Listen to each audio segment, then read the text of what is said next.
Elle était Tante Jeanne. Dans la série Famille d'accueil de France 3, Ginette Garcin est morte un beau matin du 10 juin 2010 à l'âge de 82 ans dans un hôpital de Nanterre des suites d'une longue maladie, comme on appelle trop malheureusement souvent le cancer. À ce moment-là, d'après le site Pure People, elle aurait succombé à une occlusion intestinale, rechute d'un cancer du côlon dont elle souffrait depuis 2 ans.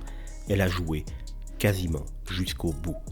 Son visage était bien connu du grand public. Chanteuse, comédienne à la télévision, au théâtre, Ginette avait débuté sa carrière dans le music-hall au sein de l'orchestre de Jacques Elian dès 1946. Elle va par la suite travailler avec le compositeur Loulou Gasté, le mari de Lynn Renaud, qui lui est décédé en 1995. Par la suite, elle sera l'une des premières interprètes de Bobby Lapointe et de Jean-Yann, pour qui elle va enregistrer plusieurs chansons sur disque dans les années 60.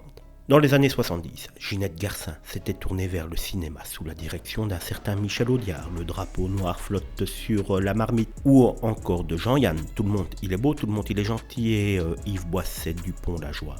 Mais c'est le réalisateur Claude Lelouch qui fera le plus régulièrement appel à la comédienne Les uns et les autres, Partir, revenir et Attention bandit. Dans la fin de sa carrière, elle a joué encore dans des films un petit peu plus connus de la dernière génération, c'est-à-dire La Beuse ou Les Dalton.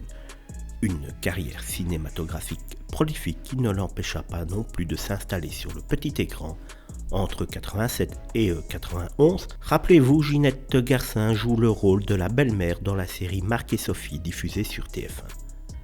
Touche à tout, Ginette Garcin monta également sur les planches à plusieurs reprises. Elle est d'ailleurs l'auteur de la pièce à succès Le Clan des Veuves qu'elle interprète avec Jackie Sardou et Moni Dalmès entre 90 et 94. Et elle était la dernière veuve encore en vie.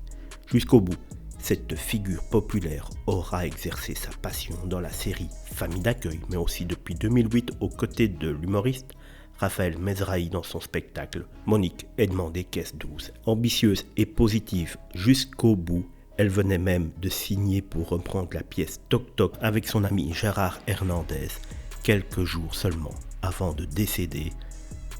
C'est également quelques jours seulement avant son décès qu'elle a fini le dernier épisode de Famille d'accueil. Elle a donc véritablement joué jusqu'au bout, prouvant là tout son amour pour le cinéma.